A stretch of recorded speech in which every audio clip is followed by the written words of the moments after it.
Good morning, this is your DealBook briefing for Thursday, July 30th, 2026.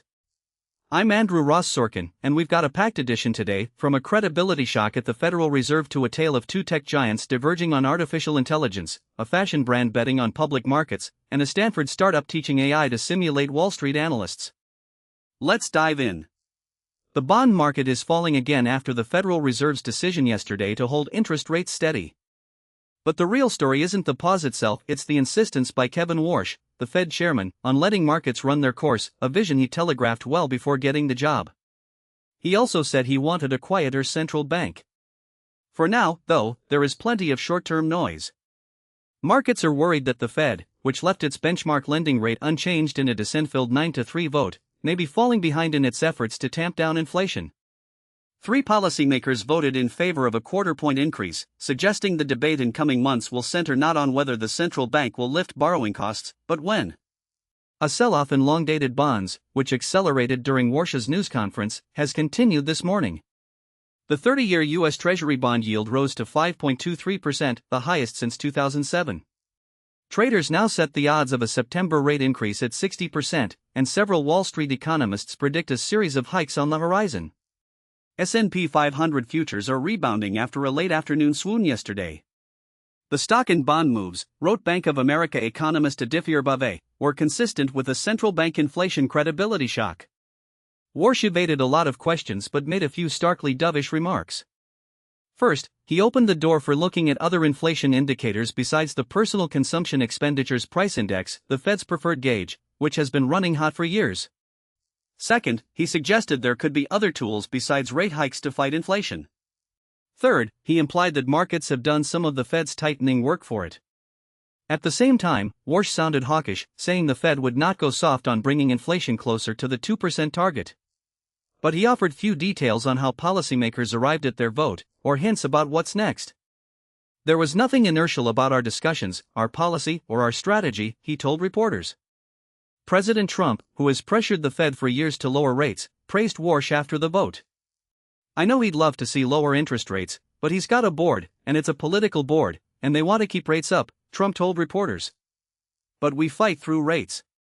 Investors will pore over the Fed minutes from this week's meeting, set for release on August 19, to see what was left unsaid. While the Fed wrestles with credibility, geopolitical volatility is injecting fresh uncertainty into energy markets. A resumption of strikes in the Middle East has added chop to oil trading.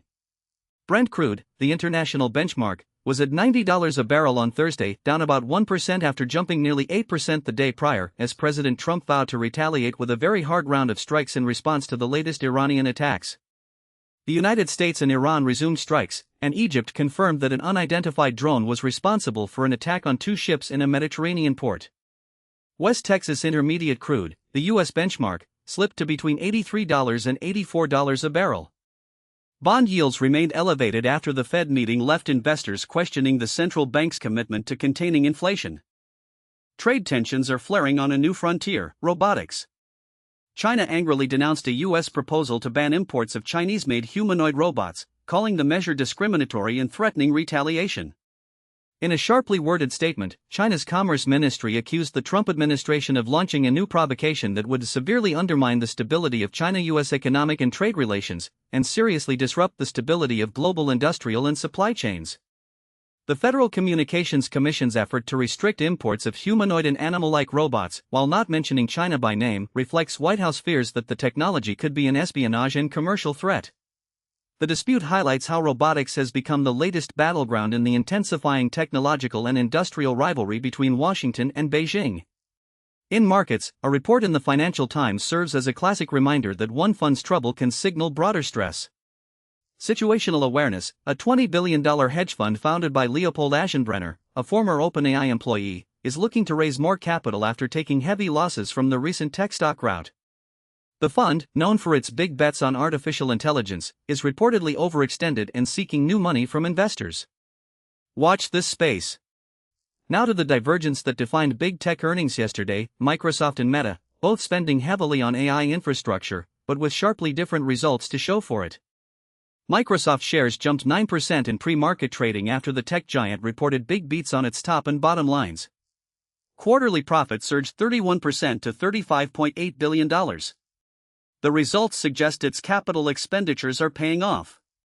Like Meta, Microsoft is spending heavily to build out AI data centers. It spent $41 billion on capex in the quarter ended June, up 69% from a year earlier, and $145.3 billion for the full 2026 fiscal year. But unlike some peers, Microsoft is generating significant AI revenue from its cloud computing unit, which posted the fastest growth in 4 years. CFO Amy Hood predicted even faster unit growth in the current quarter. Customer demand continues to exceed available capacity, she said. And Microsoft is holding the line on capex, calming investors worried about ballooning outlays that have strained cash flows at other hyperscalers, including Alphabet. Hood said the company was sticking to its capex plan for the year. An accounting change lowered the estimate to $175 billion from roughly $190 billion. Meta, by contrast, is down sharply in pre-market trading. Despite notching record quarterly revenue of $60.8 billion, up 28%, its profit fell 14% to $18.3 billion. Costs and expenses rose faster than revenue growth for the second quarter. Returns from Meta's AI investments are harder to spot. The company raised the lower end of its projected capital spending plan to $130 billion, from its April estimate of $125 billion, with much of that investment going to data centers. At the same time, Meta's free cash flow has plummeted to $784 million from more than $12 billion in the previous quarter. Could Meta make a splash in the cloud sector? CEO Mark Zuckerberg said the company had fielded offers from firms interested in leasing its unused computing power. Meta is in talks to lease excess capacity to Anthropic in a potential deal worth up to $10 billion over 2 years. Anthropic proposed the deal in June and Meta is considering it. While specifics are in flux, Anthropic would pay Meta in monthly increments over the 2-year period. But don't expect a wave of deals soon. I also think it would be foolish to basically just sell all the compute and take a short-term profit, Zuckerberg said. Switching gears to consumer markets, Reformation, the eco-friendly fashion brand that has attracted celebrity clients like Taylor Swift, Rihanna, and Karlie Kloss, is set to begin trading today on the public market. The Los Angeles-based company priced its initial public offering at $15 per share yesterday, valuing the company at nearly $900 million. CEO Hallie Borenstein told our reporter Nico Gallegly that the company would use the IPO proceeds primarily to pay down debt and compensate shareholders. At the time of the IPO, we will be less than 1x levered, Borenstein said. In a world of tariffs and geopolitical uncertainty, that affords us more flexibility. Founded in 2009 by Yadel Aflalo, Reformation built a following with its vintage look, flowy dresses, and crop tops. Its sustainably sourced fabrics make many items pricier than fast fashion competitors. Dresses typically cost $200 to $400. In 2019, the company drew significant backing from the private equity firm Permira, which has invested in Dr. Martens, Hugo Boss, and Valentino. That private equity ownership, more cost-cutting oriented than growth-focused venture capital, may have put Reformation in a better position for a public debut than its direct-to-consumer peers. Allbirds, the sustainable shoe company, imploded after its 2021 debut and recently rebranded as an AI firm. Rent the Runway stock has collapsed since going public 5 years ago. Reformation's revenue last year reached $507 million, up from roughly $360 million in 2023. It earned $12.6 million in profit despite the Trump administration's tariffs weighing on its bottom line. The company has 70 stores globally and plans to double that count. Public retail companies have had a difficult stretch, but there are signs of a rebound. Recent results have been better than expected for a lot of these apparel retail companies, Morningstar senior analyst David Swartz told DealBook. Still, it's definitely never going to be easy. From fashion to frontier AI, a Stanford spin-off called Simile is announcing a $200 million fundraising round at a $2 billion valuation. The round was led by GreenOaks, with participation from Index Ventures, Hanabi, Asterisk, Bain Capital Ventures, Definition, and CVS Health Ventures. CEO Jun Sung Park was inspired to create the company while finishing his PhD in computer science at Stanford, drawing on a 2023 research paper he co-wrote about AI agents simulating human behavior. He partnered with startup veteran Lainey Yalin and Stanford professors Michael Bernstein and Percy Liang. Simile's AI agents are based on data from human interactions. The company laid groundwork by conducting 2-hour interviews with 1,000 participants, feeding the data into its model and testing responses against the human panelists. It has since partnered with Gallup and other organizations to bolster its model with data from people around the world. Simile says it has enough data to tap into the AI-simulated opinions of specific population groups. The customer base is growing: CVS Health, Wealthfront, and consulting group Deloitte. The company generates revenue partly based on the number of AI agents it models for customers.